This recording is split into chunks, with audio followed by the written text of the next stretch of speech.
Note, this podcast does not discuss nor endorse the idea of discussing stupid ideas, because we all know there are no stupid ideas.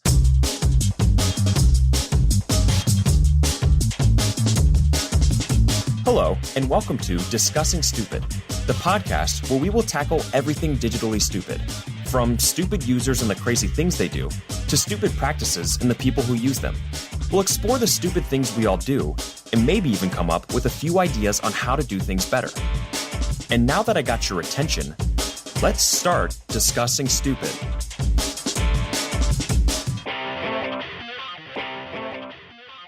Hello and welcome to the broadcast of the podcast. This is Virgil Carroll, your host and principal human solutions architect at HiMonkey. Well, I guess the easiest way is to say just sometimes life gets in the way, but it's been a little bit since I've had my last broadcast. There's a lot of things that happen, but probably one of the biggest things is being a single dad. Sometimes, like I said, just life gets in the way.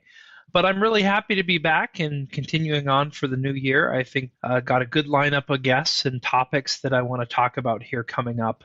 And really going to kick it off the new year by kind of was chatting the other day with some guys in my office, and we were talking about how funny it is that after doing this for over 20 years and seeing how technology has changed, but people's needs and the things that we look at really haven't.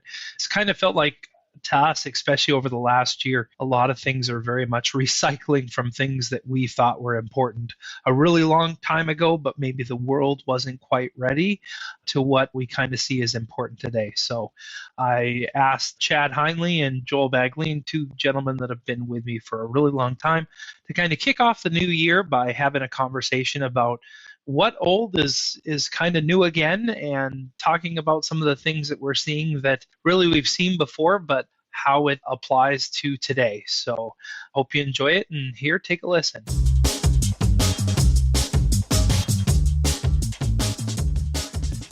All right, well, welcome to the program, guys. Obviously, we all know one another, but since all of my listeners don't really know you guys, why don't you introduce yourselves, tell a little bit about who you are and kind of how you came to this world? Yeah, I'll start. This is Joel Baglien. I head up the sales and marketing side of things at HiMonkey, co-founded the company with Virgil ages ago. And I actually came to the web world through the business side and worked my way into the early days of the web in 94, 95, trying to figure out a business model for it in the corporate world, and eventually migrated into consulting and joined forces with Virgil in 2001. And we've been going strong ever since. Yeah, my name's Chad Heinle. I head up the production crew at HiMonkey. Been working here for about 12 years now. And my path then kind of started off almost hobby-wise in my teens, and then to college, just doing my own thing on the web, and then kind of getting that translated into a career. Great. Well, I appreciate you guys both joining me. Like I said, I thought it'd be kind of fun here kicking off 2019. And of course, Chad, you and I especially have talked a lot about this, how we're kind of having a laugh because we feel like the world thinks it's always changing and it never really is. And that's the same with technology, albeit, technology itself is changing and things are getting more innovative. But we kind of keep seeing these patterns that kind of cycle over and over and over again constantly. And I think one of the ones that you and I have kind of discussed the most and thought the most about is about development. And we started back early in the days of web and intranets and all that kind of stuff. And everything was program based. You had to be a programmer, you had to be a developer, you had to be somebody who was very sophisticated in that stuff to be able to build something that had any level of anything in it. And then we kind of moved to these tools. And these tools started being able to take it over. They would build the pieces. You could get marketers or internal communication people, whoever it might be, and they could actually do something with those tools versus having to go to developers.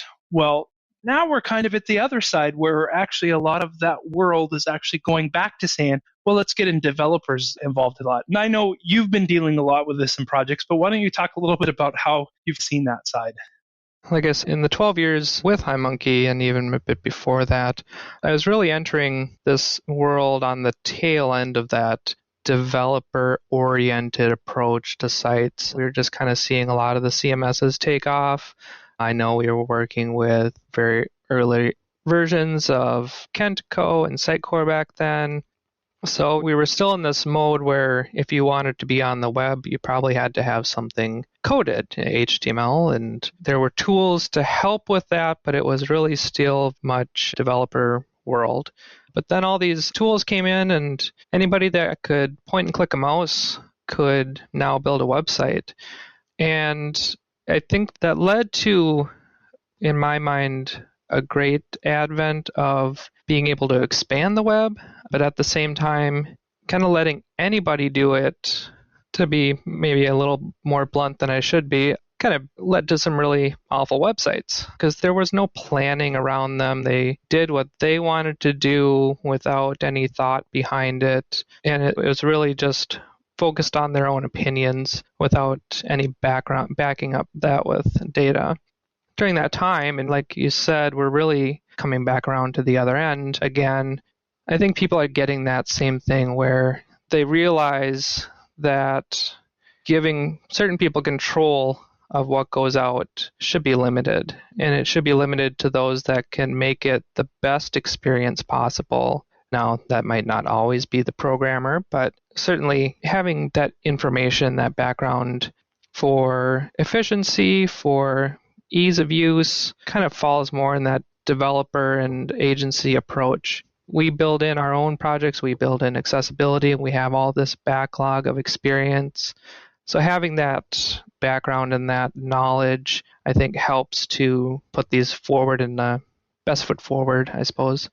And then just leaving the editors, leaving content managers to do content and not have to worry about actually assembling pages and writing up code or picking out what should go where and making it a more consistent experience as well.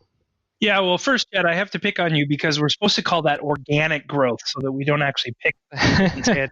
We call it, I mean, Lord knows, Joel, how many times have you and I been in meetings? That's a marketing I was going to say term. where the first thing you say is our site's growing organically in that, which basically means it's a cluster and it's out of control. Yeah, totally. Nobody's had any control, not been doing anything.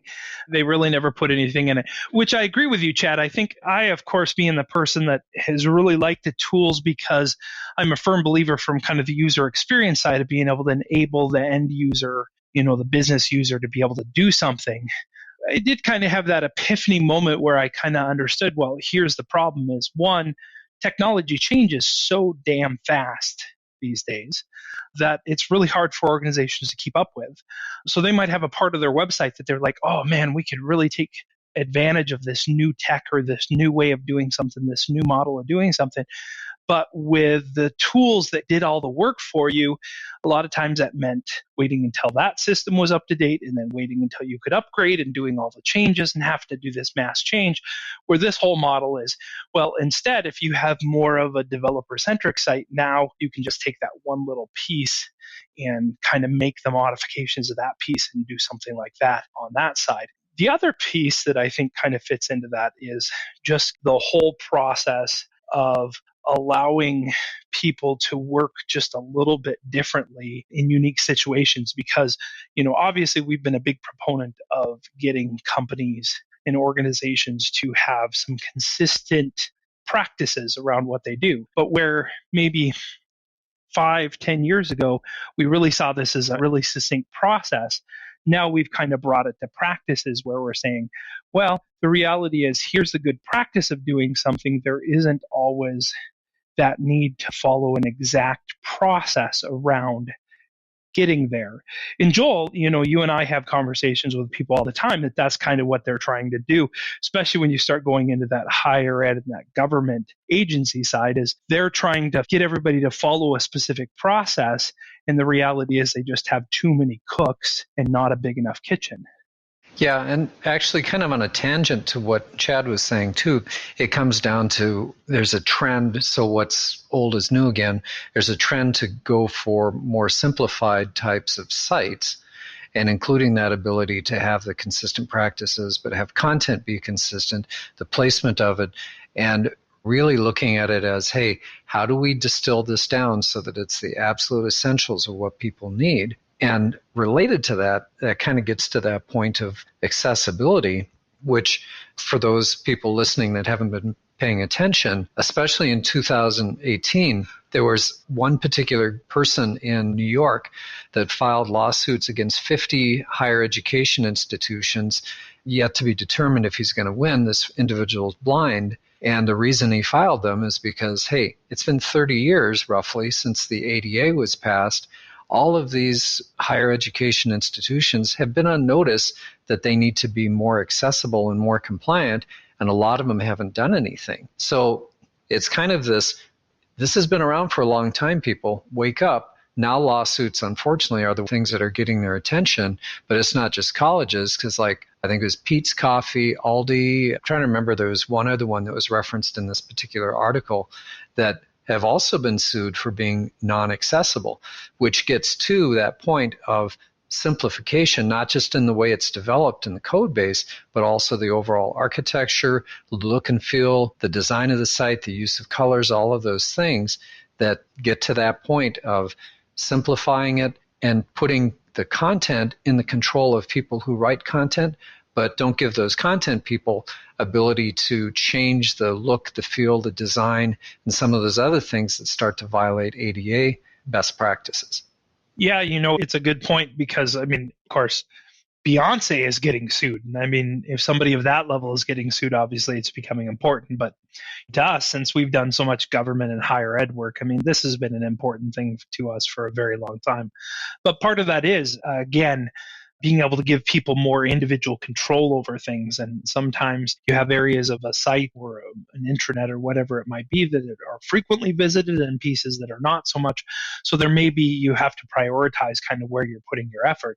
But it is kind of ironic that nobody's really been caring as much except for those that considered themselves legally mandated. But you're right, we're seeing a huge uptick in this from that side that is going to become very significant. Well, and I think here too, this is a really good example of why I think we're kind of switching back to this developer model of sites, in that it's kind of this division of labor, making it more clear who should be handling what on site development, who should be handling design, who should be handling the development and the actual assembly of the site, who should be handling QA, who should be handling the content.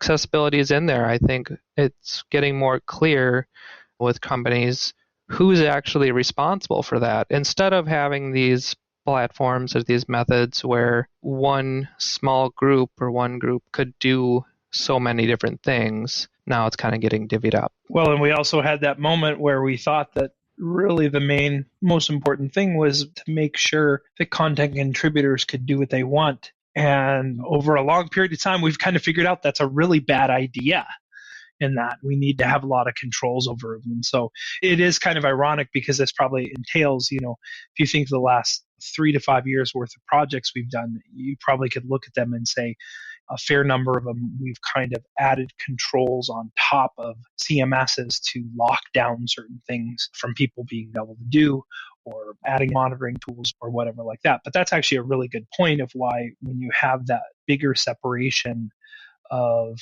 marketing and the development side, it adds a lot of benefit. But I think we also have the flip side where that also is going to continue to cause a problem that we're very familiar with, that a lot of organizations face, which is, one, their need then to have somebody internally to develop, or on the flip side, whatever consulting company they bring in to feel like they're married to them for the next 20 years. Or two, there's the risk that it's going to greatly slow them down because they won't have those resources. Therefore, they may have requests, but those requests will go into the queue, and the queue will be 10, 16, 24 months long in that side. And so I think we've got that other piece, which is going to be how organizations are able to adapt and be able to do more with this. Yeah, I'm very interested to see here in the future if we don't see more of these site builder sites. That's a bit of a tongue twister there. But stuff like Wix, handling smaller sites, smaller groups, with some platforms more like that instead of these larger CMS platforms that are, like you said, going more towards that developer model. Yeah, that's an And interesting. Go ahead. another thing I'd like to add to this too is the old is new again. If you look back 20 years ago or even 25 years ago, if an organization had more than one URL, it would be unusual. But if you had entities that maybe had multiple products or had all these different sites, you typically saw a more centralized form of control around the consistency of the layout, the formatting, how content was delivered, all those types of things, or at least there was consistency of control of how the sites were developed. And what happened then, kind of to your semi joking point about organic growth and using that in the best possible light, what happened is a lot of organizations just basically said, oh, here we go. These tools are simple to use. Go ahead and build all these sites. There's no problem at all. And you end up with, I'll just mention a large university that we know of locally here that has, I think, 245 websites that I can guarantee a lot of them are not consistent from any standpoint to the main site, the main campus's site. So that's the sort of thing that's happened gradually and organically. And now I think what we're starting to see is more of a trend toward, Chad, we've worked with this one of the county governments that basically has said, you know what, we're going to have the process for how sites are built centralized. We're going to give people independence as far as content and being able to manage it, but all the sites are going to follow a similar template. They're going to be accessible. They're going to have a common layout and format.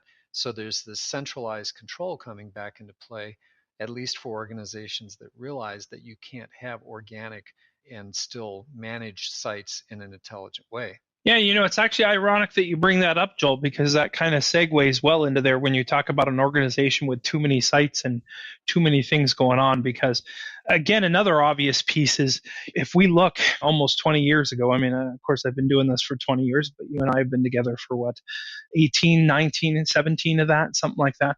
But we look back to there, and one of the key problems that organizations had was they had let all these things get out of control, and they had kind of went crazy, and they had decided to put up every piece of information ever about their organization online, and nobody could really go through. Nobody was doing information architecture. Nobody was doing any of these practices. So we had this other piece, which I think has come back into vogue or been more popular lately, or at least we hear a lot more about it. We see a lot more about it.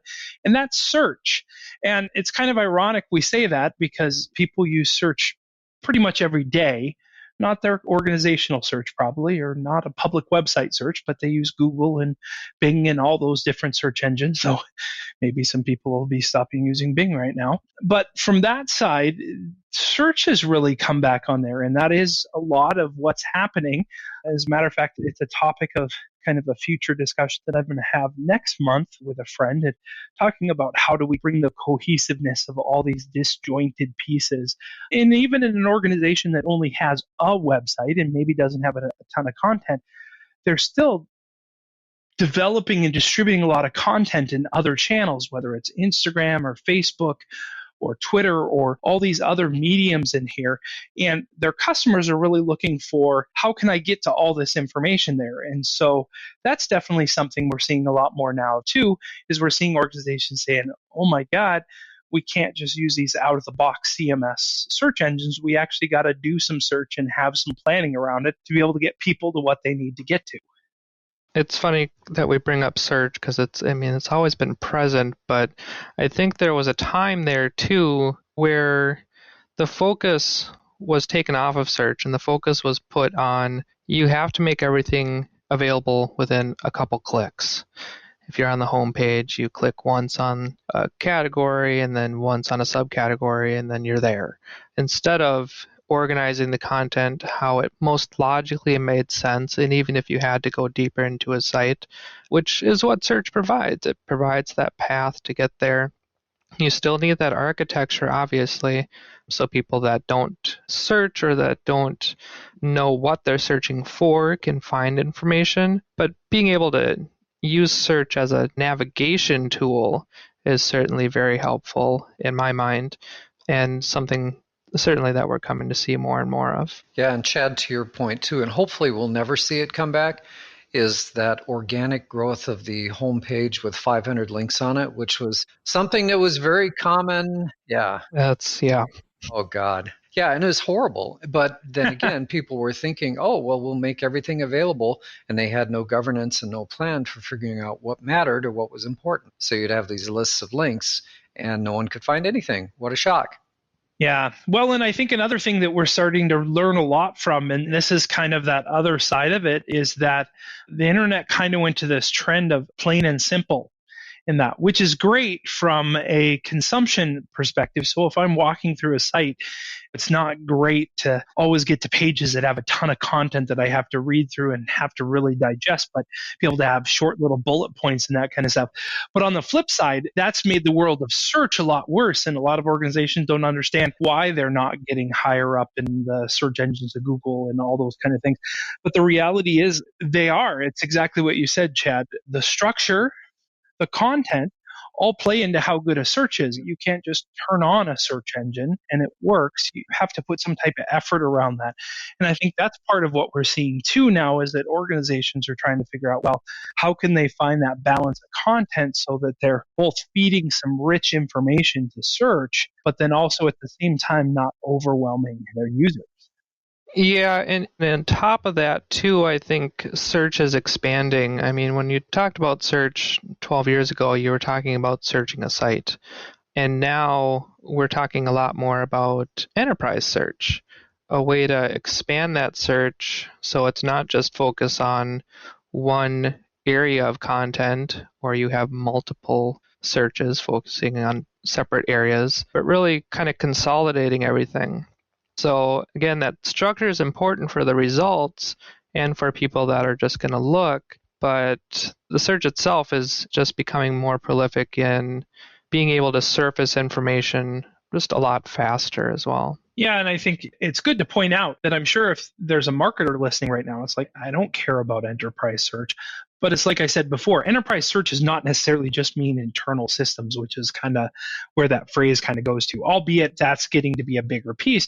It's about all these different systems that you use to be able to tell your story to your end customer as well, and how people can kind of peruse through those and actually figure out and find information. And one of the things we're seeing more and more, and I've read a lot about, is how much organizations, as they're using more social media channels to publish their content, they're actually missing out on the fact that most people don't search Twitter and most people don't search Facebook and that kind of stuff for content. They search your website and they search the internet for that information.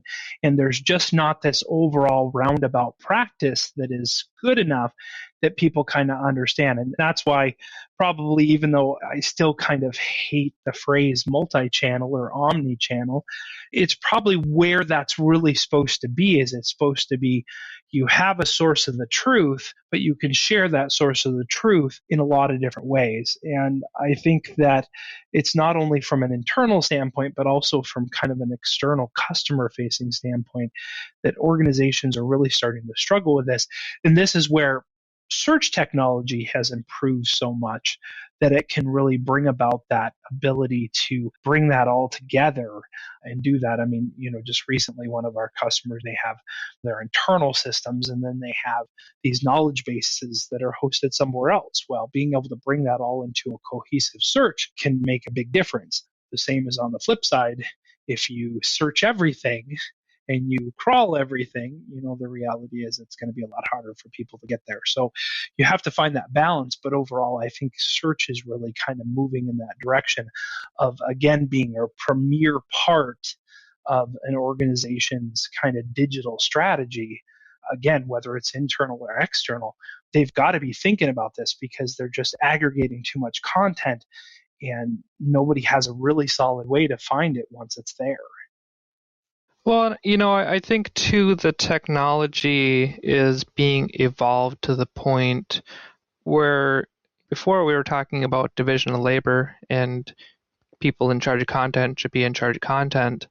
So I think historically search has been something that more of the technical side of a company or group has been in charge of. And now we're seeing, like I said, that technology is swinging back to where it's being more accessible for a marketing group to manage their search, to see what their search results are, being able to control them and kind of shape them to put their content forward that's driven by their analytics and their customers are actually looking for.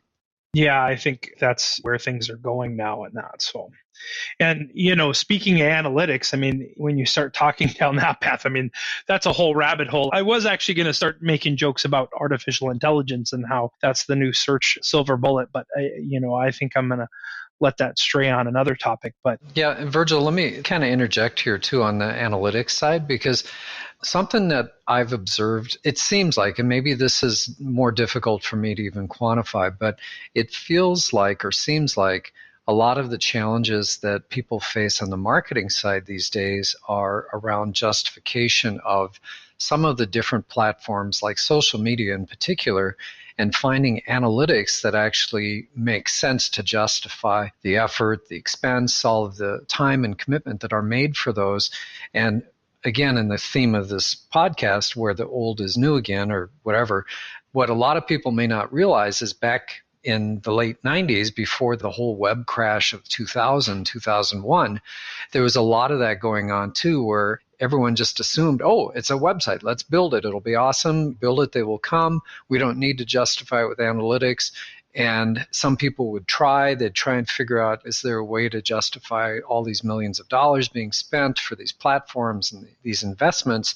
And it led to this crash. And I'm not trying to predict doom and gloom, that's not the point.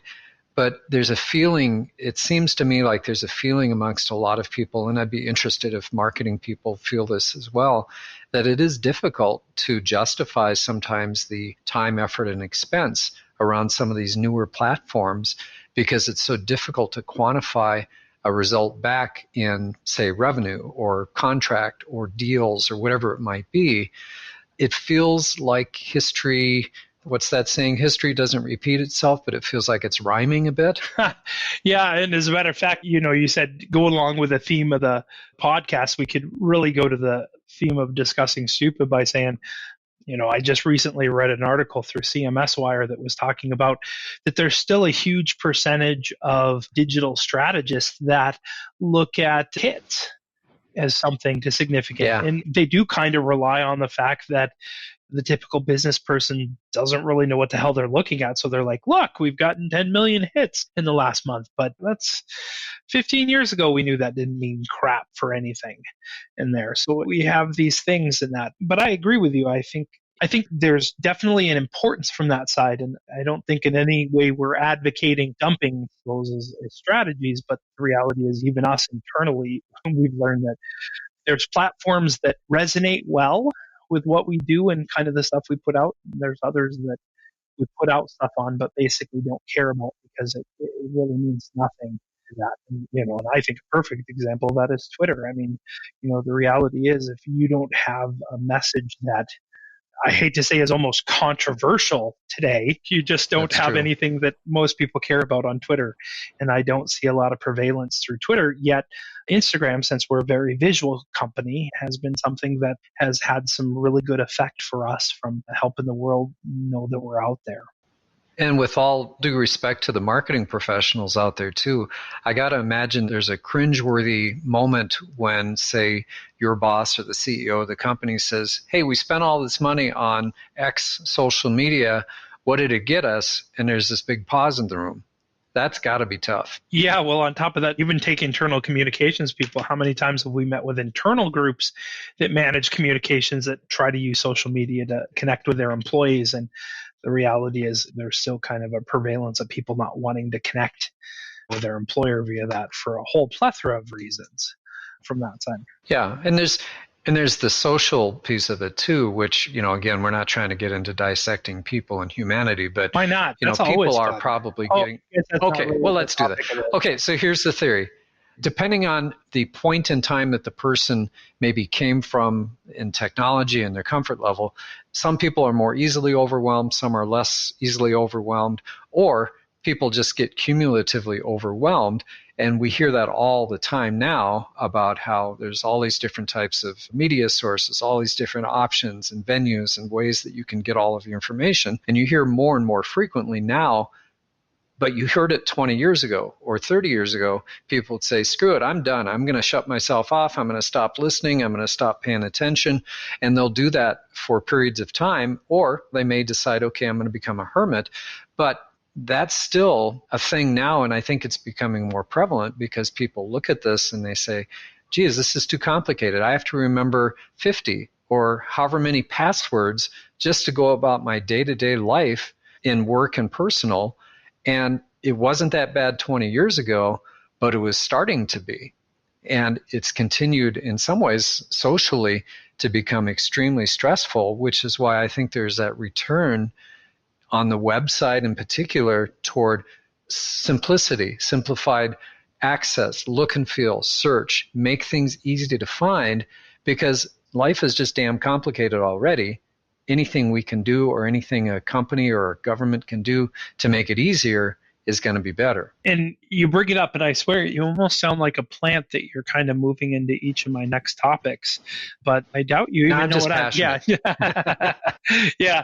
But Chad, you brought it up before we did this podcast, about one of the ironic things. Of course, Chad joined HiMonkey back when Flash was, oh my God, everything had to be in Flash. You had to have a navigation that if you rolled over, it flipped and it sang songs and it did all these crazy things. And it was the best Flash developers in the world were charging $300,000-$400,000 for one template that you could use and not do anything. And I mean, it was just this crazy thing. And so then we kind of went back to simple. And I personally am still a proponent of simple myself, but the world has evolved. And now you can't just communicate. You can't just manage these things by putting out text and images and that kind of stuff. Now you've got to have video and interactive content and all this stuff. And I agree with you. It kind of feels like back when we were doing that stuff, that interactivity is kind of the new cool on the web. But I think today, maybe the biggest difference, and you can tell me what you think, is you at least have to have a little bit more of a purpose for it now than what you used to. Absolutely. I think that's the biggest difference between then and now. Thinking back 15 years when you'd go to a website and you had to keep your speakers down because you didn't know if it was automatically going to play music or not, or what it might. Hey, don't forget, and I understand this is before you were there, but we did have an actual toilet flush on a website, right, Joel? We did have an actual toilet flush that you could watch over and over and over. I mean, how cool is that? That was one of our highlights. Yes. One of our proud moments. But, I'm thinking, even if both of you recall the GeoCities days, I know that just recently shut down or is going to very soon. I believe it just finally shuttered its final servers, believe it or not. But, I mean, the entire purpose behind those was you got to put all this fun stuff on your site, sounds and animations and little GIFs and all these little things. But to your point, there's no purpose to it. There was no plan there. It was these silly little sites that you could put together. And so I think that kind of proliferated out to the general web. We had started with text, images, maybe some video, some Flash video.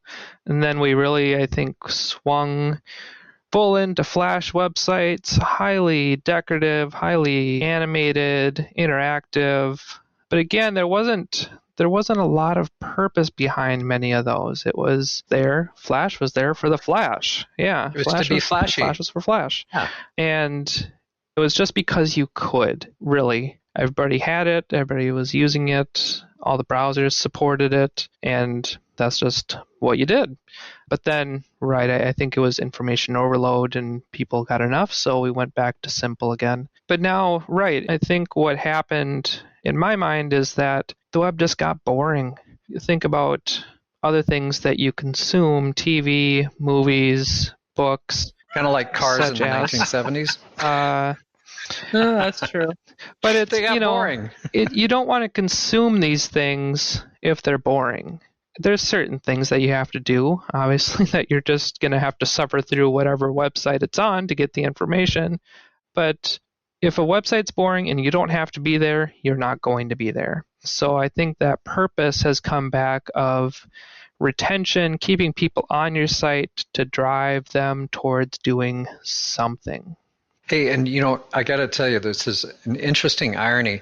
Yesterday, I don't remember what the reason was, but I stumbled onto the National Geographic website and they were having a Throwback Thursday, and they had put in place their overall site design and architecture from like 20 years ago. And it was actually refreshingly easy to use.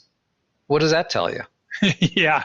No, It's weird. Yeah. No, my litmus test has always been if I can't go to a site and know how to use it right away. And I consider myself relatively intelligent in the world of using websites and that kind of stuff, then it's really bad. But I agree. The funny thing is I also think this is where you're just going to continually kind of get this kind of more generational divide and that kind of stuff. Because, like, for myself, I kind of find that I don't really have the patience to sit and watch a long video or do that kind of stuff. I kind of want to be able to get in there, get the main bullet points. But that's me. And I understand that I have teenagers that sit in my house and literally look at videos all day long every day. And you've got that whole other side of it. So I think, again, from kind of an organizational standpoint, organizations have to find that right balance. But I do think one of the benefits is that there's still a lot of crap being produced out there, but at least now it's maybe more crap with a purpose. Is that a good way to say it? To go along with it. Which I think the corollary to that is what's still old and still new is there's a segment of the population that's still terribly confused and terribly poor users of the web. And there's some people that they just struggle no matter what, and they always will. And that was the case 25 years ago. Well, I was going to say, ironically, as we were going through this, I thought of another, probably not going to go down that path because it's a little bit more technical, but another thing is when you and I were first getting in here, everybody outsourced everything. I mean, very, very rarely they used a web hosting company. They used a company that managed this, or managed their IT and all that kind of stuff. And then, of course, the .NET bubble burst, and along with it, all these managed companies just went under. Born, who was here, went under in like 10 minutes, and that's not really even exaggeration. And then it came to everybody wanting to do it internally. Well, now we have the cloud. And of course, you guys can't see me, but I'm sure you can imagine the air quotes I'm putting up right now, the cloud. And everybody talks about it, and everything's in the cloud, and we should be doing everything in the cloud. But again, it's kind of this whole thing of, well, now nobody wants to host any of this stuff. Nobody wants to manage it. They want to put it out there. And I think a lot of that is a little bit security driven. A lot of it is ease driven. But I think that's part of it. Now today, when you start thinking about videos and all this other interactivity stuff, to do professional quality stuff takes a lot of time, a lot of money, and a lot of effort. But the reality is that's not what captures most people. What captures them is raw, very simple, grabbing it from your phone type of stuff that we're starting to see more organizations use. We had that one college that was actually giving phones to, their student ambassadors, and they were just going around just recording things that they thought was cool on campus and that kind of stuff. And there's a lot of things there. So I think that's kind of where the world's going. But overall, there we go. The interesting thing, I think, to all of us will be, if we're still doing this 10 years from now, will we go back the other direction again?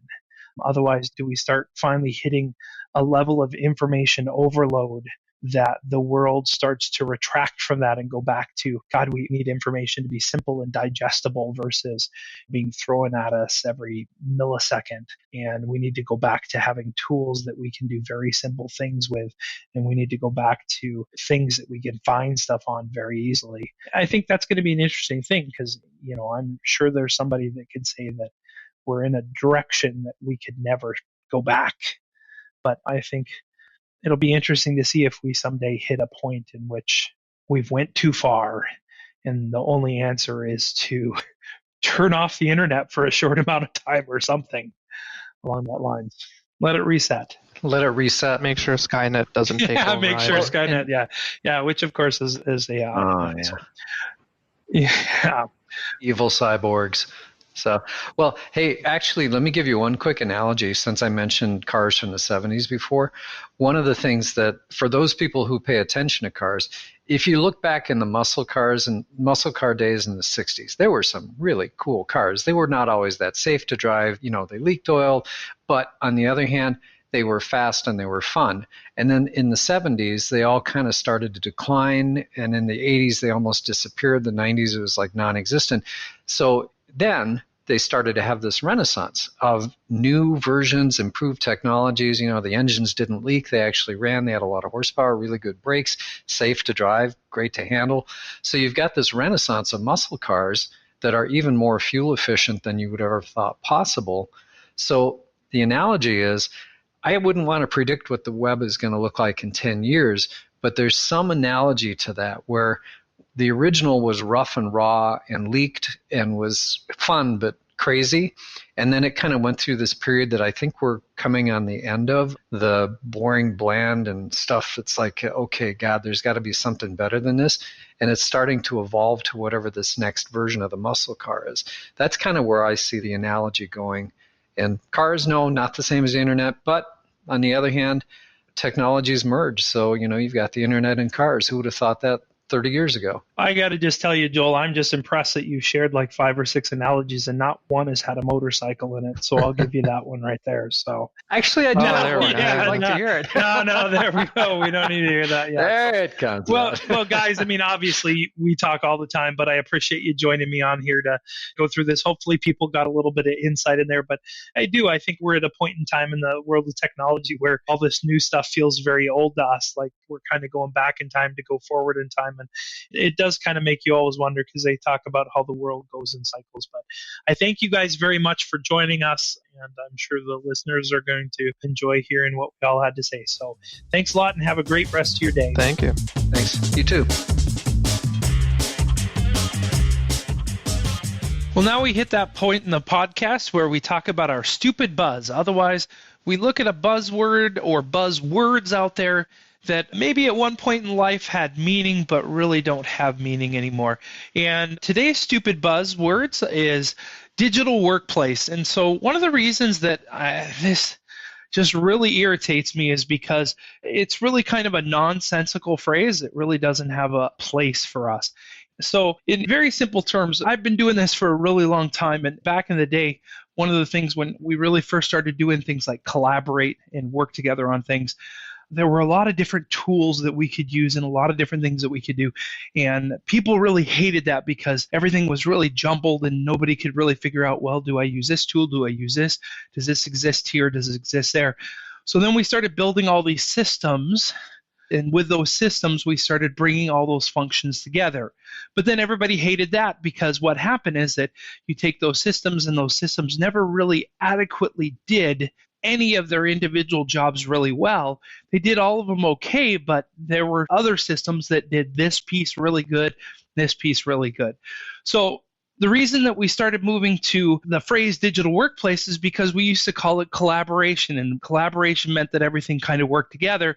Well, now we're back to a world where we use a bunch of different tools, and these tools have a lot of different functionality, and some of them talk to one another, some of them don't, who are doing it. So we needed this phrase to basically overcompass that and say, hey, we've got an app for that. So let's call it digital workplace, because digital workplace can be, we can use anything, we can do anything, and we can kind of have it be however we want. And the reality is where there are some opportunities around this and some advantages, there's also that disadvantage side too. But more so than anything, it's become this phrase that you hear at least 10, 15, 20 times a day in different literature talking about it like somehow this was some type of revolutionary concept, when in reality it just means we've got a cluster out there and nobody knows what to do with the cluster. So we'll give it a really cool name and we'll say, hey, look, you're all working together because you're working in a digital workplace. And so if you're more interested in this topic, actually I'm going to be part of one of my future podcasts talking about how do we really work across that spectrum and use a lot of different tools to get a single job function complete. Well, thank you again for joining me for the podcast. I hope you really enjoyed this episode. I'm looking forward to many more coming up. As always, if you're interested in more information about it, you can always visit us on the web at discussingstupid.com, or you can hit me up on Twitter or Instagram or on Facebook. You're welcome to do that. All the links will be in the show notes. We'll also have a full transcript of the program and a lot of information. And of course, if you haven't done so already, please feel free to subscribe either via iTunes or Google Play or whatever different type of player that you use, or attached to our RSS feed and that. So thank you very much for joining me. I hope you enjoyed today's program. And until we do next, go ahead and talk stupid on your own.